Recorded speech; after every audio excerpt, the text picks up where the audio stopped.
Assalamualaikum warahmatullahi wabarakatuh. Jumpa lagi dengan saya Indra Setiawati di program Kupas Tuntas Undang-Undang Harmonisasi Peraturan Perpajakan. Dewan Perwakilan Rakyat telah mengesahkan Undang-Undang Harmonisasi Peraturan Perpajakan yang merupakan bagian yang tidak terpisahkan dari reformasi perpajakan. Reformasi perpajakan dilakukan untuk mendukung upaya percepatan pemulihan ekonomi dan pembangunan nasional melalui penataan ulang sistem perpajakan agar lebih kuat di tengah tantangan pandemi dan dinamika masa depan yang harus terus diantisipasi. Kali ini kami akan mengupas tuntas tentang salah satu klaster yang ada dalam Undang-Undang Harmonisasi Peraturan Perpajakan, yaitu pajak penghasilan. Dan beberapa menit ke depan saya akan ditemani oleh narasumber yang luar biasa, yaitu fungsional penyuluh pajak pertama, Kak Julistia. Namun Anda tetap harus berada di sini di program Kupas Tuntas Undang-Undang Harmonisasi Peraturan Perpajakan.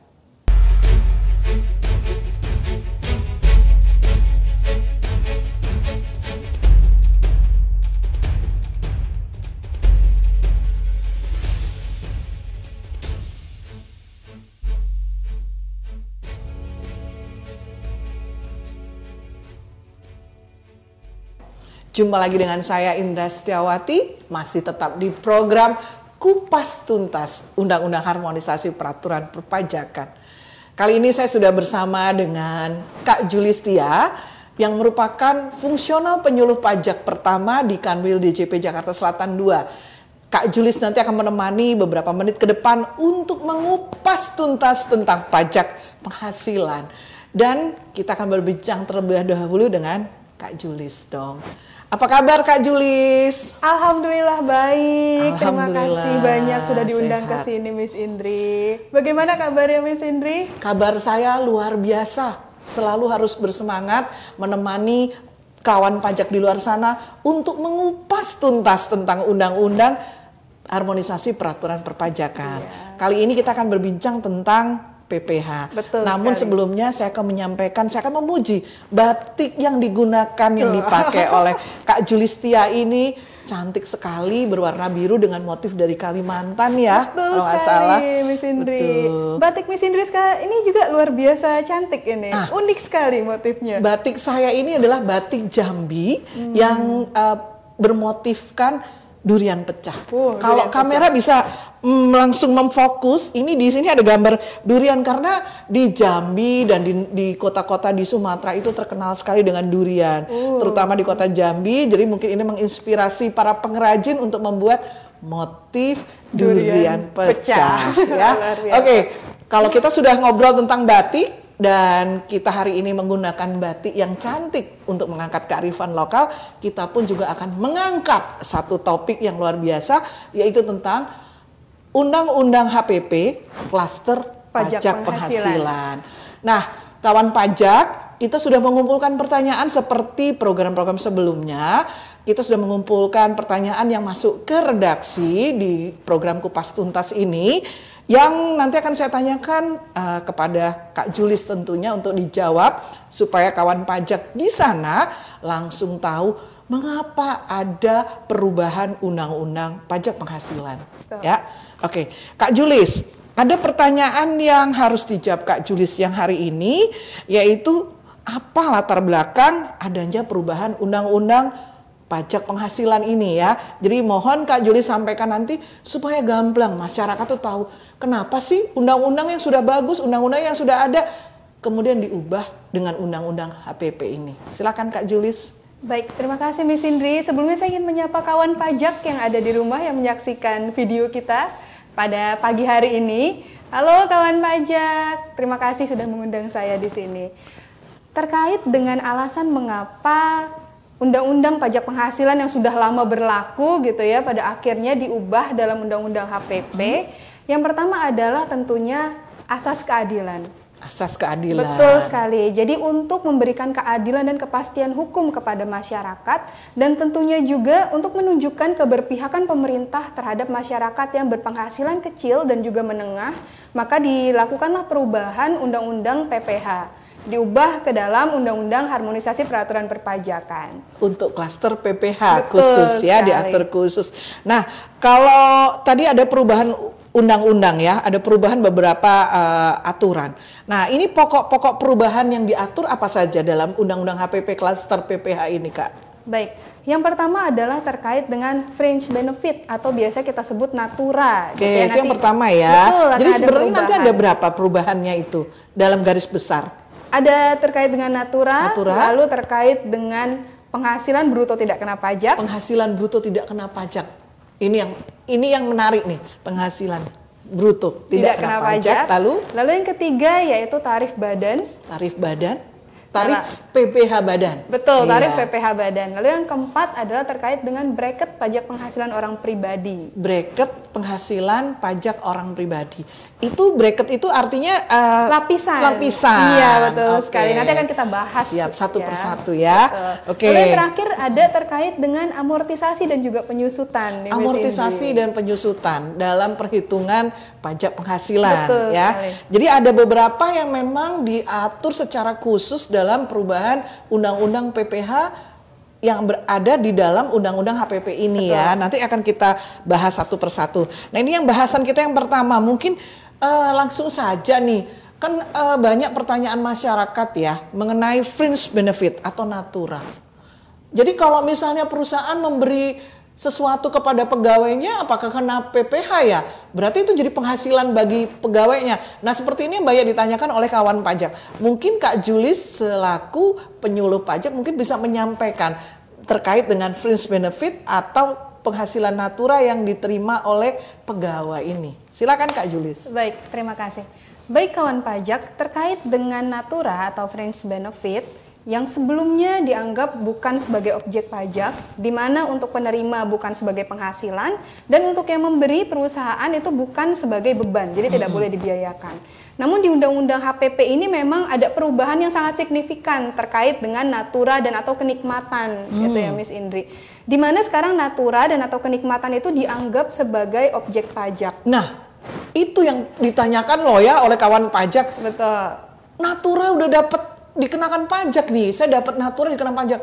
Aduh, berat deh, gitu katanya. Nah, ini gimana nih Kak Julis terkait mekanismenya ya, yang masalah di natura ini? Iya, baik. Mungkin nanti kalau teman pajak ada yang dapat seragam gitu ya, contohnya untuk keselamatan dan memang itu harus diberikan seragam tersebut, maka memang ada natura yang tidak termasuk penghasilan bagi penerimanya. Jadi harus kita bedakan bahwa ada natura yang dianggap sebagai penghasilan dan juga ada natura yang dikecualikan sebagai penghasilan bagi penerimanya. Nah, kaitannya kenapa sih natura atau kenikmatan ini dijadikan objek pajak? Tentunya tadi ya Miss Indri, yaitu adanya asas keadilan. Di mana biasanya kalau kita tahu nih yang menerima kenikmatan misalnya fasilitas kantor, itu biasanya pegawai bukan yang levelnya rendahan gitu ya, biasanya adalah para komisaris, pemegang saham, direktur yang memang dia sudah memiliki penghasilan yang tinggi. Untuk memberikan keadilan, jadi mereka yang tadi menikmati kenikmatan tersebut gitu ya, bisa jadi dalam bentuk mobil, rumah atau fasilitas lainnya, itu dianggap sebagai penghasilan sekarang.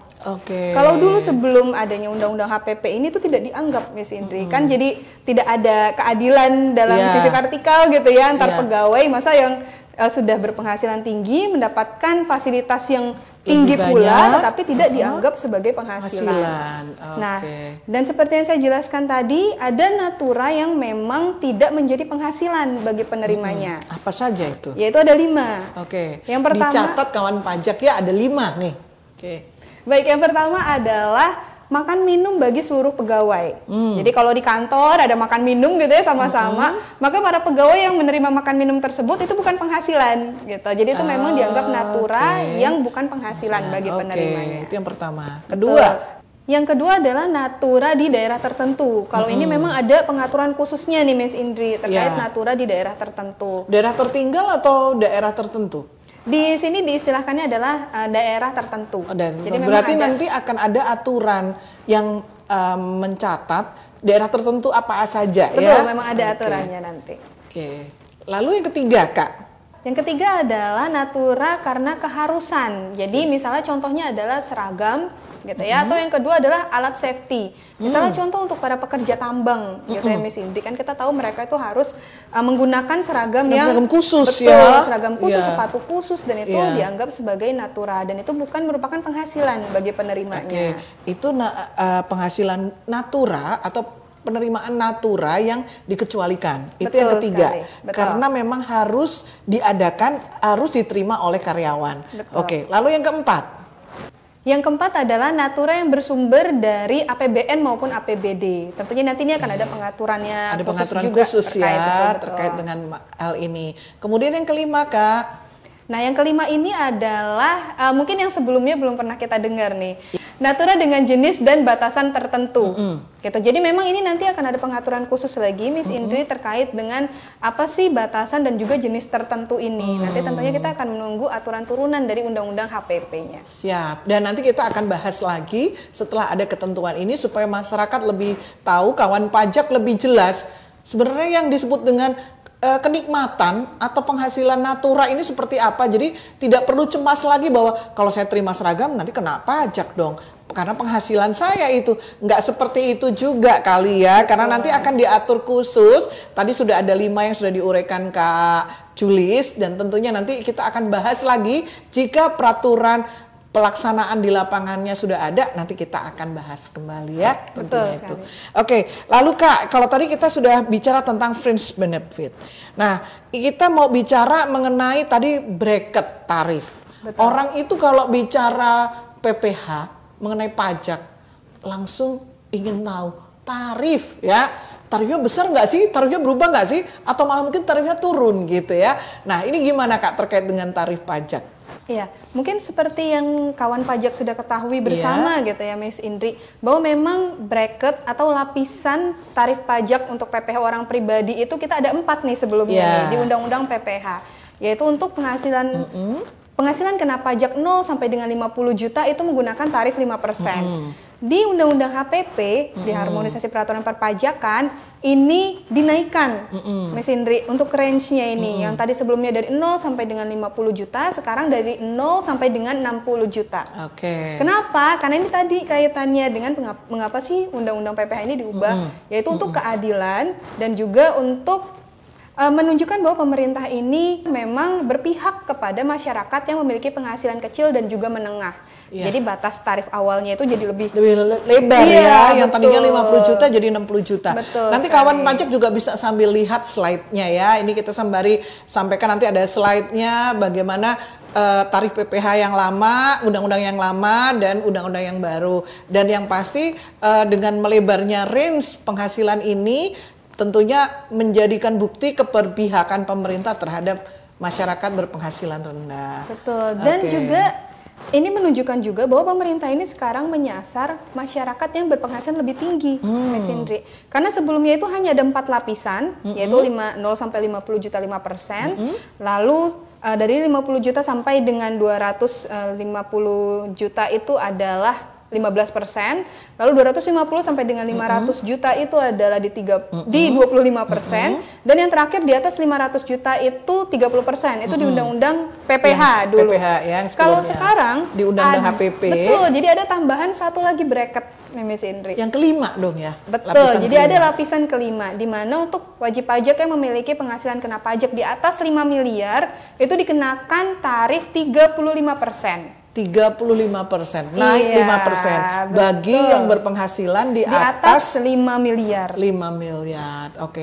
Jadi kawan pajak tidak perlu khawatir, ternyata lapisan terendah dengan tarif 5%, range-nya ditambah. Yang tadinya penghasilannya hanya sampai dengan 50 juta, sekarang menjadi 60 juta ya. Iya, tentunya itu akan mengurangi pajak yang nantinya disetorkan atau dipotong oleh lawan transaksi kawan pajak. Siap.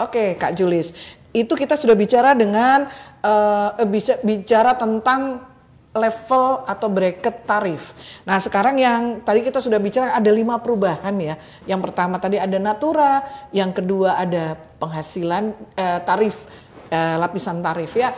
Namun kawan pajak jangan beranjak dulu dari channel ini karena kita akan kembali lagi setelah jeda berikut ini. Tetap di Kupas Tuntas Undang-Undang Harmonisasi Peraturan Perpajakan.